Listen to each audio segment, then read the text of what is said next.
The number of Palestinians killed in Gaza reaches 40,000. But could new talks in Doha lead to a ceasefire? And can the Middle East region avoid a wider conflict? Hello, I'm Arlen Blyder, and this is The Heat.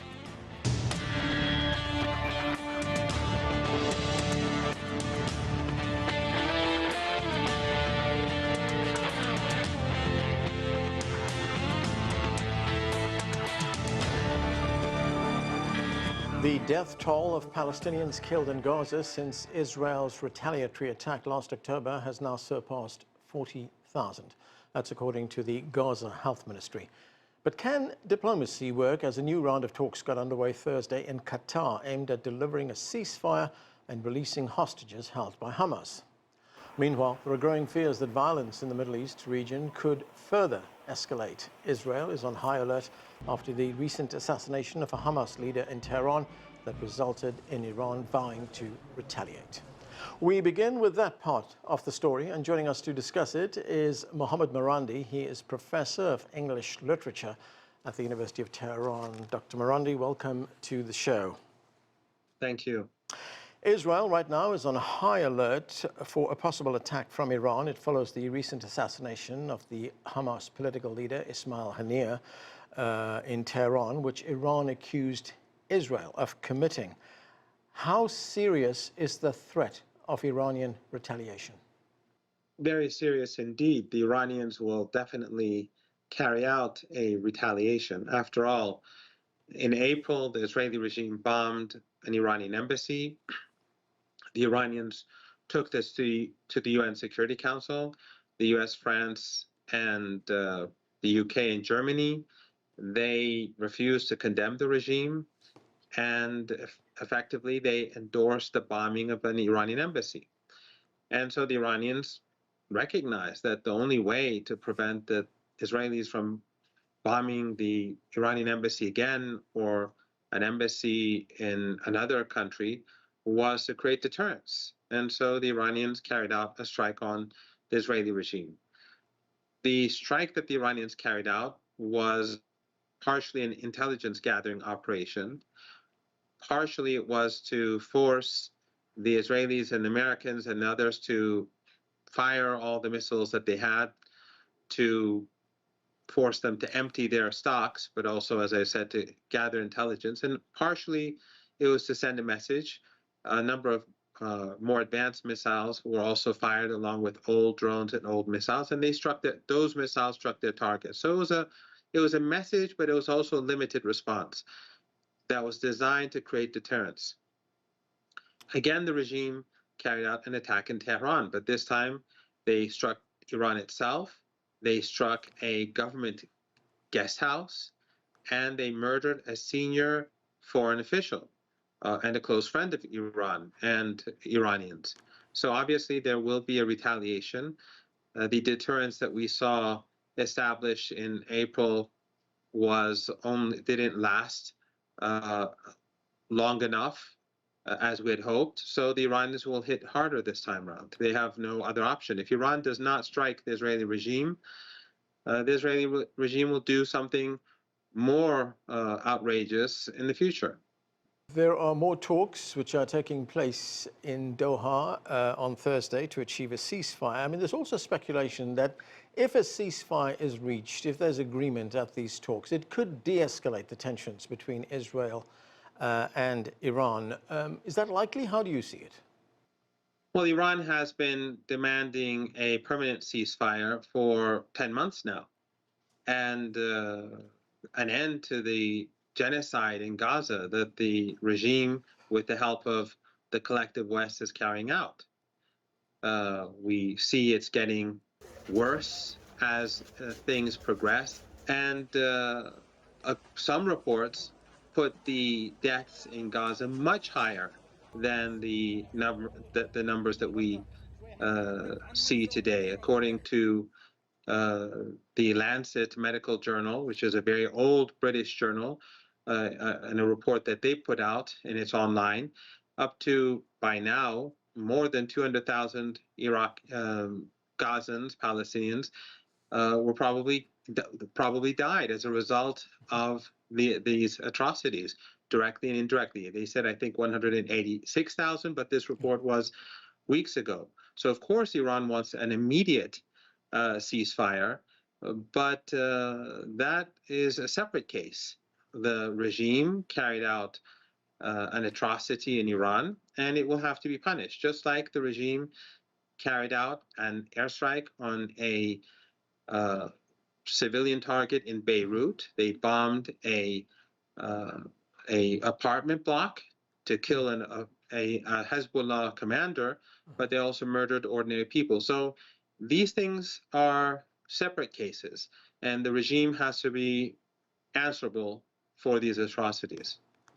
Right. Now, any strike by Iran could lead to retaliation from Israel. I mean, you were telling us a moment ago about that very calibrated counterstrike that the Iranians launched when their embassy was hit. But how concerned is Iran right now that an attack on Israel could lead to a much wider regional conflict at this stage? The Israeli regime is not Iran's equal. If they strike back, Iran will strike back again, and Iran will continue to strike until the regime in Tel Aviv regrets what they did. But if the Americans get involved, and that is probably what Netanyahu wants. Netanyahu has been seeking a regional war for decades. And we have to remember that he was one of the cheerleaders for the war in Iraq. He's always been a supporter for aggression. He also helped ISIS and Al-Qaeda alongside the occupied Golan in Syria. So we know the role that he plays and the destructive role that he's always sought. But if the Americans get involved, I think that would lead to global economic meltdown. The U.S. bases in the Persian Gulf region are very easily accessible to Iran, and those city-states in the Persian Gulf that host those bases will be seen as hostile, and all of their oil and gas assets will be destroyed, and the Americans will be forced out of Iraq by the Iraqi resistance, and thus Syria too. That would lead to a global economic meltdown far worse than what we saw in 1929, in the 1930s, during the 20th century in the United States and Europe. So I don't think the Americans want to go there. You say you don't think the Americans want to go there, but the Americans have moved some of its warships into the region. It's also moved a submarine, which is capable of launching missiles, into the region as well. I mean, could there be direct engagement between Iran and the United States? What would that look like? Nothing is impossible, obviously, but I think Iran has established a balance of terror with the United States. Just like the United States and the Soviet Union during the Cold War, they had a balance of terror where neither side used weapons of mass destruction because there would be mutually assured destruction. So, as I said, because of the vulnerability of the United States, but more importantly, those regimes that host U.S. bases in the Persian Gulf region, I think it's highly unlikely that the Americans would go there. The Iranians don't want a regional war, and I don't think anyone in this region does, except for elements within the Israeli regime. But the Iranians have prepared themselves for such a situation. They've been doing that for over 2 decades now. Iran has underground missile and drone bases across the country. They have hundreds of thousands of missiles and drones well protected in these underground bases. And I think the Americans should look to Yemen and Ansar Allah, what they call the Houthis, the Yemeni armed forces.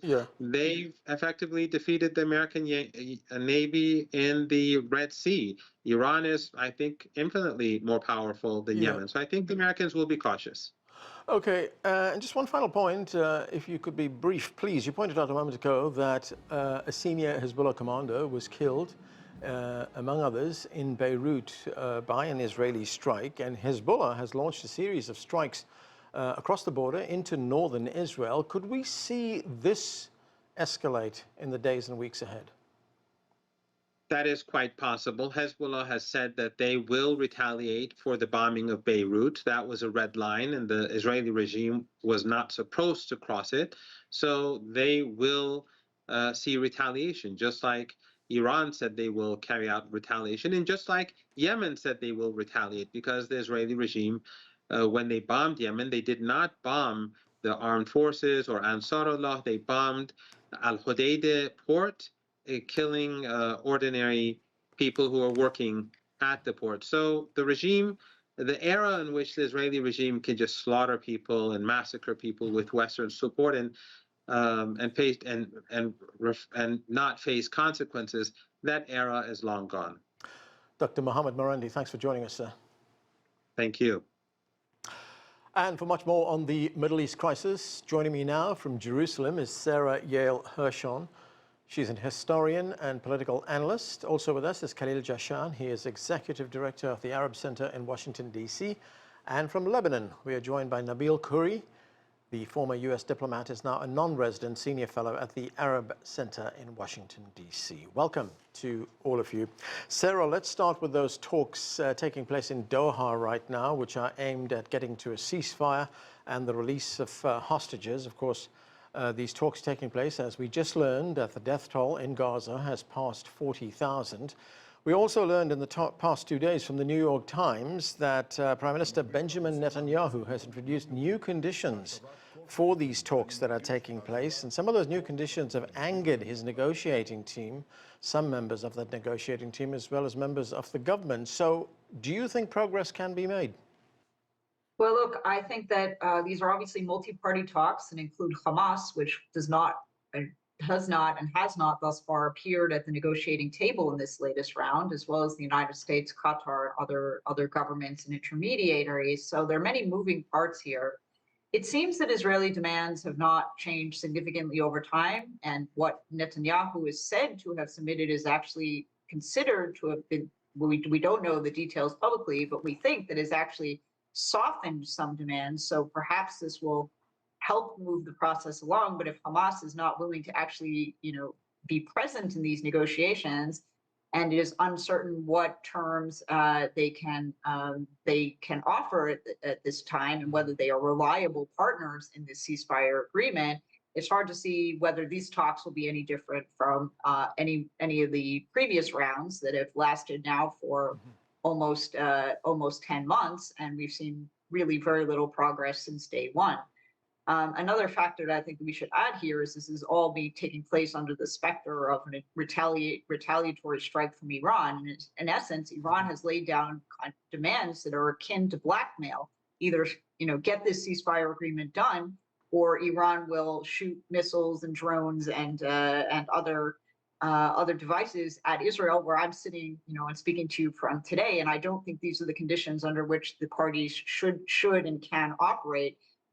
These need to be fair and fair talks that don't come at a price, a further price to any of the parties involved. So I am a little bit skeptical that they'll be able to make any forward progress. Yet, if progress is not made, Israel may suffer further civilian deaths. So there's a very high stakes negotiation happening here right now. Right, and Sara, just to clarify the situation on these talks, Hamas is not negotiating directly with Israel, but through intermediaries, isn't it? So they say, but we really don't know. And Hamas itself really seems to have sidelined itself from the process by saying that it wouldn't participate in this round of talks. So we really have no idea, as members of the lay public, to the degree to which Hamas is willing to be involved, and who may be representing them and under what conditions. Khalil Jashan, Hamas and Israel, of course, as Sara pointed out a moment ago, they've been engaged in these talks for months now. Hamas has accused Israel of not acting in good faith. That was something that was also reported by the New York Times 2 days ago. What do you believe are the prospects for a ceasefire? What are the key sticking points? Well, first and foremost, the absence of a political will on the part of the Israelis, particularly here, of course, the Netanyahu government, to make the necessary compromises. I don't have to tell you that about half of Israel is extremely critical, to the point where you have former prime ministers essentially calling for paralyzing the country and getting rid of the government because it has not cooperated. You have the families of the hostages who have more at stake than anybody else.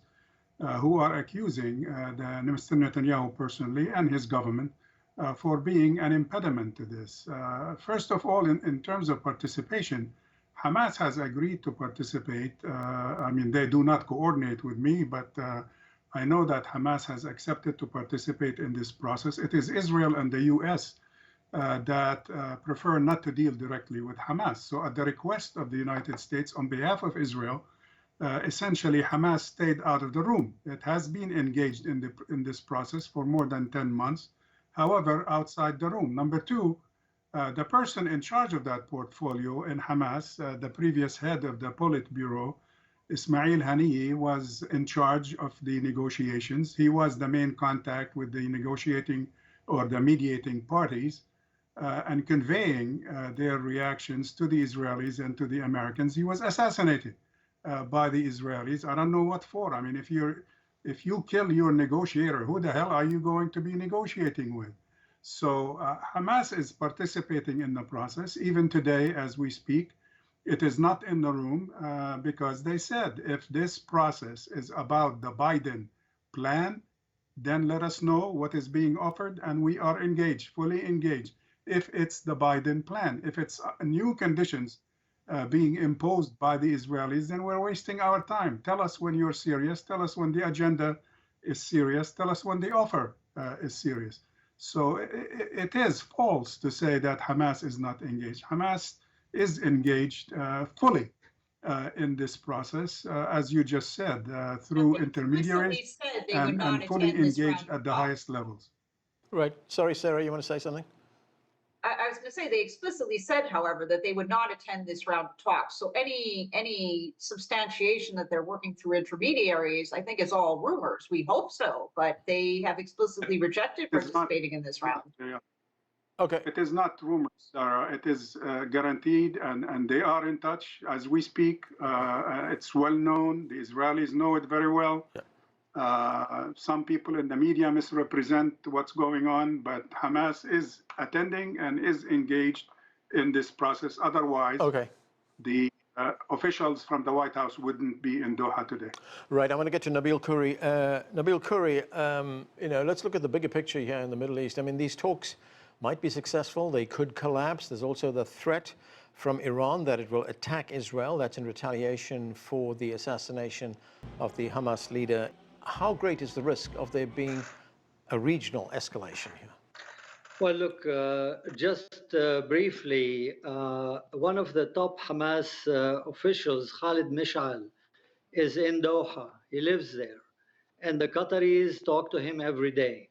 So Hamas is there physically, mentally, and politically. That's number one. Number two, for any negotiations between two combatants, enemies, to succeed, they have to agree on what the end point is and then work out details and compromises along the way.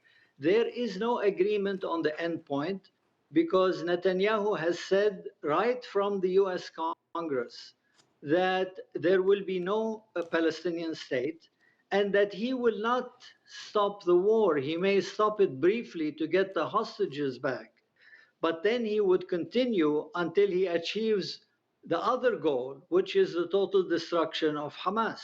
Now, if a Palestinian state is not possible, and Netanyahu wants to go back to war, then what is there for Hamas to negotiate? I think they have all the reason in the world not to participate, but yet they are participating. They are looking for a solution. That's one. Number two, the threat of a regional war is still there. All the parties are fully mobilized and kind of staring each other down. Nobody wants to start the war. Each side is waiting for the other to make the first move. As long as they're all afraid of each other, we may avoid for the time being, just out of this mutual deterrence, an all-out war. However, the war is going on in a more limited but in a very destructive way. It is going on daily in Gaza. It's also going on in the West Bank, and it's also going on in South Lebanon. So we may be looking for a ceasefire, but I'm afraid the talks are not really looking for the larger picture, Right. which is a real peace in the region. Right. Sarah, what do you make of Nabeel's point that the two sides really are not in agreement on what the end goal is here? Well, look, I think Netanyahu, his government, military, and basically the entire security establishment of the country made a huge mistake back in October, which is they went into Gaza without having any plan about how to get out, and no real end goal in mind, other than, as Netanyahu says, the elimination of Hamas, which, even if it was desirable on the part of Israel or some of the other partners to these talks, everyone, I guess, except Hamas, it doesn't seem to be very realistic.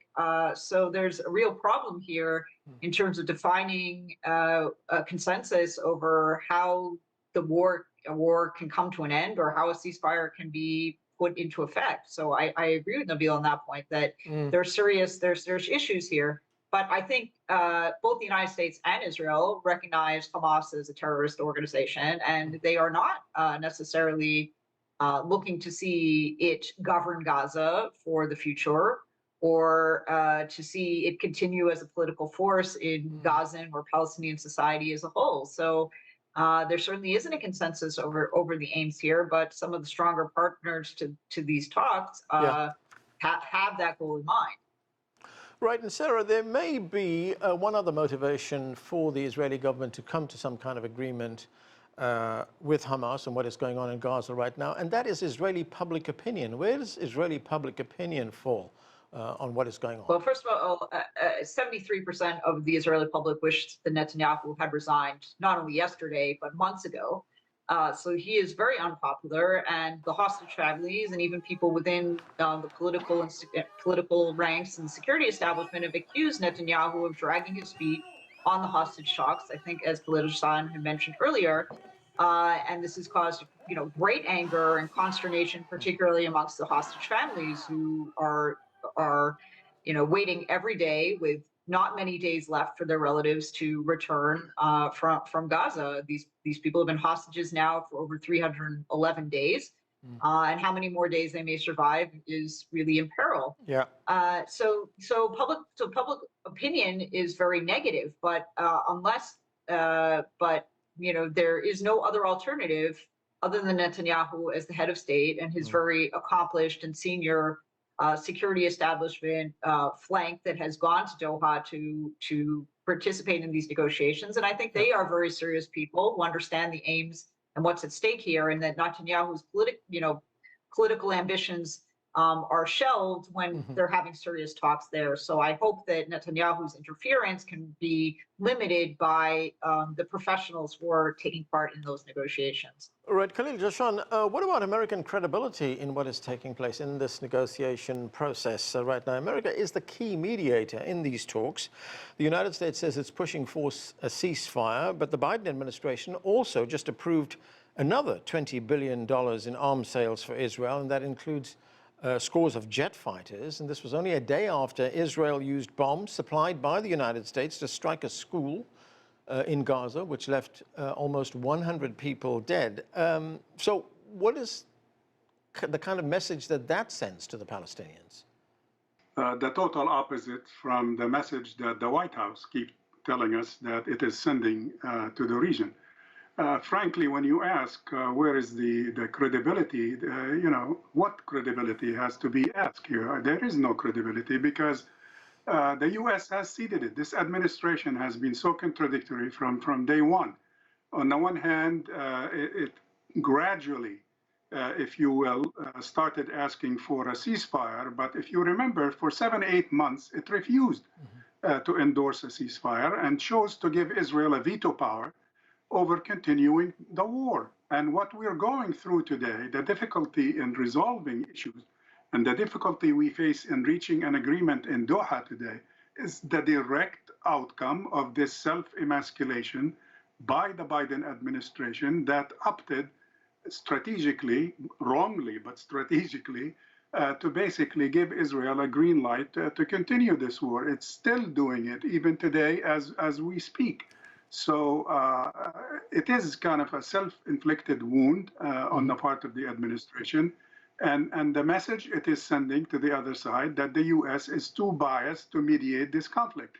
But the other side, as let's say, weak as it is in a way, is willing to accept the fact that Israel is the only party that can still impress upon Israelis, at least those who are willing to solve this problem, to move forward. So they are still invested in this American-sponsored kind of futile attempt in many ways. It's been at least futile thus far, 11 months or so, but hoping that somehow the Holy Spirit will strike, and that the White House will wake up and say, now, wait a minute, enough is enough. But it is very contradictory. You cannot enter a peace process with these sides and take him to Doha to agree on a ceasefire and exchange of hostages and prisoners, at the same time give 10, 15, 20, 30, 40 billion dollars worth of weapons to the other side to continue the war. Nabeel, Khoury, you are in Lebanon right now. I mean, tensions have increased, as we've seen, on the Lebanese-Israeli border. There's been a barrage of rockets that was fired by Hezbollah into northern Israel. There have been strikes by Israeli forces in South Lebanon, as well as, of course, in the capital Beirut as well. So what is the mood in Lebanon? Could it be dragged into a wider conflict? Well, look, I have family and friends in Lebanon, and I try to come here once a year, if at all possible. And I think definitely this year people are more on edge, more tense than they have been in the past several years. Relatives and friends who came in from Europe left early, a lot of panic at the airport as people were trying to change their flights into earlier flights so they would escape before some kind of airport closure took place. So there is a lot of tension. I would add to what Khalil said is that the level of trust in the US here in Lebanon is very low. We know that Lebanon is a very polarized society. There are people who definitely want to go and support the Palestinians in Gaza. There are others who do not wish to be dragged into that war, but they all agree that there is no trust in US leadership anymore. The US used to mediate. Maybe the last time it mediated somewhat effectively was more than 20 years ago under Bill Clinton. Right. But the US is now definitely seen as partisan, as part of the war, and therefore cannot be trusted as a mediator. And this is not good news for the US or American diplomats in the region. Okay, and that is where we have to leave it. Thank you to all of you for being with us. And that's it for this edition of The Heat. I'm Anand Naidu in Washington, D.C.